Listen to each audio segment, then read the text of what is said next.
নমো ভগবতে বাসুদেবায়। আমার প্রিয় দর্শক বন্ধুকে আমার আন্তরিক অভিনন্দন, শুভেচ্ছা ও ভালোবাসা জানাই। আমি আশা করি অনাদির আদি গোবিন্দের অশেষ করুণায় আপনারা সকলেই কুশলে আছেন। আজ আপনাদের কাছে যে বিষয়টি নিয়ে আলোচনা করতে চলেছি, দৈত্যগুরু শুক্রের প্রবেশ মীন রাশিতে তুঙ্গস্থ ক্ষেত্রে আনন্দের জায়গায়, যেটি 2 মার্চ 2026 থেকে 25 মার্চ 2026 পর্যন্ত অবস্থান করবে এবং ঠিক মীন রাশিতে শনিদেব আগে থেকেই অবস্থান করছিল, যা শনি এবং শুক্রের মিলনে এই জায়গায় রাজযোগ সৃষ্টি হবে। তাই মেষ রাশি বা মেষ লগ্নের জাতক জাতিকারা আপনারা কেমন ফল পেতে চলেছেন তা আমি আচার্য কমল শাস্ত্রী আপনাদের কাছে এই ভিডিওতে বিস্তারিতভাবে আলোচনা করব। ধৈর্য সহকারে আপনারা ভিডিওটি দেখবেন। এমনিতেই শনিদেব আপনাদের দ্বাদশভাবে অবস্থান করছিল, যেটি আপনাদের ক্ষেত্রে শনির সাড়ে প্রভাব এখানে ফেলছিল আপনাদের উপর, মেষরাশি জাতক জাতিকাদের উপর। শুক্র যেই না প্রবেশ করার সঙ্গে সঙ্গে আপনাদের ঠিক 7.5 যে অশুভ প্রভাব, এখানে শুক্র যদিন অবস্থান করবে ততদিন আপনাদের হ্রাস বৃদ্ধি কিন্তু ঘটবেই কিছু না কিছু। এবং শনিদেব সাধারণত নির্দেশ করে ধীর স্থির সহ্য শক্তি, বিচক্ষণতা, ধৈর্য, দৃঢ়তা, সঞ্চয়শীলতা এবং কর্তব্যপরায়ণ, দুঃখ, কষ্ট, নৈরাশ্য, দুশ্চিন্তা, বাধা, বিপত্তি, কৃপণতা এবং হতাশা ইত্যাদি ইত্যাদি কিন্তু নির্দেশ করে থাকে।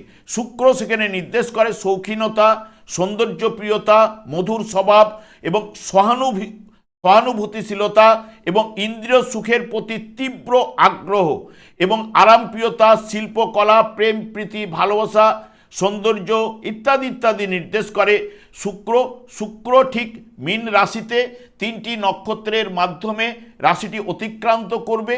যখনই পূর্ব ভাদ্রপদ নক্ষত্রে যখন প্রবেশ করবে, যেটি পূর্ব ভাদ্রপদ নক্ষত্রটি হচ্ছে বৃহস্পতির নক্ষত্র, এবং দুজনেই শুক্র এবং বৃহস্পতি দুজনেই নৈসর্গিক শুভকারক গ্রহ, এবং এই বৃহস্পতির নক্ষত্রে বা পূর্ব ভাদ্রপদ নক্ষত্রে ঘরে ও বাইরে আপনাকে সম্মান লাভ কিন্তু ঘটাবে এবং পেশায় উন্নতি, ধনবান হয়েও সৎকর্ম করার চেষ্টা আপনার মধ্যে থাকবে। এবং উত্তর ভাদ্রপদ নক্ষত্রে যখনই প্রবেশ করবে, সংসারে বেশি ব্যয় করার জন্য আপনার স্ত্রীর সাথে মতান্তর এবং ভুল বুঝাবুঝি এবং কর্মে দেখবেন একটা মনতুষ্টির অভাব আপনার মধ্যে ঘটবেই। রেবতী নক্ষত্রে যখনই প্রবেশ করবে শুক্র, বুদ্ধির ভুলে ব্যয়ের মাত্রা আপনার বেশি ঘটবে এবং জাতক জাতিকাদের সঙ্গে আপনার ভুল বুঝাবুঝি, অর্থাৎ মানুষের সঙ্গে ভুল বুঝাবুঝি, ইন্দ্রিয় তৃপ্তির জন্য আপনার ব্যয় বেশি, স্বামী স্ত্রীর মধ্যে মতান্তর, ভুল বুঝাবুঝি রেবতী নক্ষত্রে কিন্তু উঠে আসবেই। এবং শনি এবং শুক্র যদি দেখা যায় যে জন্মকালীন শুভ বলবান থাকলে, তাহলে এই জায়গায় দেখবেন আপনাদের শুভ ফল অতি অবশ্যই প্রদান করবে। এই যোগটি হচ্ছে রাজযোগ।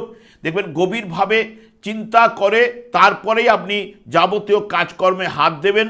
উর্বর কল্পনা শক্তি, আপনার মধ্যে দূরদর্শিতা এবং ধীর স্থির স্বভাব, সততা এবং নিষ্ঠা এবং ভালো প্ল্যান করার ক্ষমতা এবং দায়িত্বপূর্ণ পদে আপনি কর্মরত থাকতে পারেন।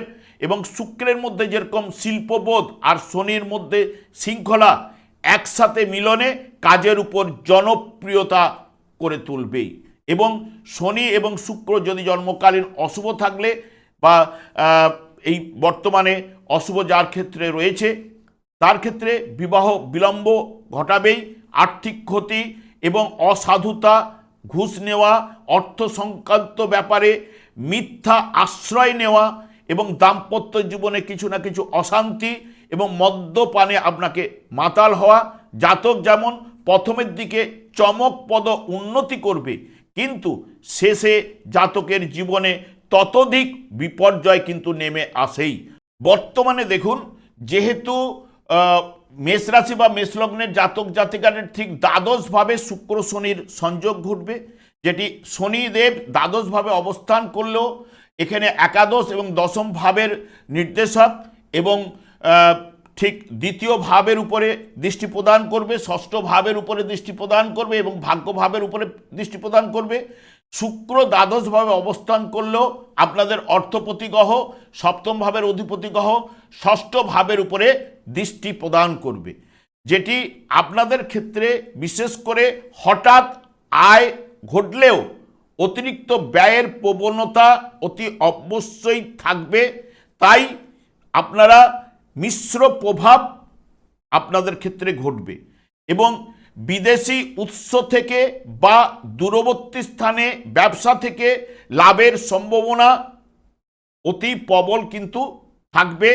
তবে আধ্যাত্মিক চেতনার বিকাশ আপনার ক্ষেত্রে ঘটবেই। বর্তমান সময়ে বিদেশ ভ্রমণের যোগ বা বিদেশে কাজকর্মে বড় সাফল্যের সুযোগ কিন্তু আপনাদের তৈরি হবে। যারা বিশেষ করে আমদানি এবং রপ্তানি ব্যবসার সঙ্গে যুক্ত রয়েছেন তারা অতি অবশ্যই এই বর্তমান সময়ে সাফল্য লাভ কিন্তু তাদের ক্ষেত্রে ঘটবে। বিবাহিত জীবনে বা প্রেমের ব্যাপারে পরিকল্পিত আসবে এবং শারীরিক ক্লান্তি, মানসিক চাপ এবং পা, হাঁটু এবং চোখের সমস্যা আপনাদের দেখা দিতে পারে। যারা বিদেশে পড়াশোনা বা চাকরির চেষ্টা করছেন তাদের জন্য এই বর্তমান সময়টি অত্যন্ত শুভ। অবিবাহিতদের বিবাহের যোগ তৈরি হলেও কিছুটা দেরি হবার সম্ভাবনা কিন্তু প্রদান করে। যারা কঠোর পরিশ্রম করেন তাদের জন্য শনিদেব সাফল্যের পথ কিন্তু খুলে দেবেন। চাকুরিতে পদোন্নতি বা বেতন বৃদ্ধির সম্ভাবনা থাকলেও মানসিক চাপ আপনাদের বাড়তে পারে এবং বর্তমানে যেহেতু আপনাদের সাড়ে সাতির কিছু না কিছু অশুভ প্রভাব হ্রাস বৃদ্ধি ঘটবে, কারণ শুক্র এই জায়গায় তুঙ্গস্থ এবং শনি শুক্রের মিলনে এই কাজটি কিন্তু ঘটাবে। আমি আর দীর্ঘায়িত না করে আমি আচার্য কমল শাস্ত্রী প্রত্যেক বুধবার এবং শুক্রবার সন্ধ্যে 8:30 এই ইউটিউব চ্যানেলে লাইভ অনুষ্ঠান নিয়ে উপস্থিত হই। ঠিক ওই সময় আমাকে ফোন করলে আপনারা নিজেদের ভাগ্য বিষয়ে জানতে পারবেন। তাছাড়া বিভিন্ন ধরনের ভিডিও আপলোড করে থাকি, সেগুলি পাওয়ার জন্য আমার চ্যানেলটিকে সাবস্ক্রাইব করে বেল আইকনে ক্লিক করে রাখুন। যখন আমি লাইভ অনুষ্ঠান বা যে কোনো ভিডিও আপলোড করলে আপনাদেরকে নোটিফিকেশন পৌঁছে যাবে। আমি অনাদির আদি গোবিন্দের কাছে প্রার্থনা করি আপনারা ভালো থাকুন, সুস্থ থাকুন, আনন্দে থাকুন। আজ এই পর্যন্ত, পরের ভিডিও দেখা হচ্ছে। নমস্কার।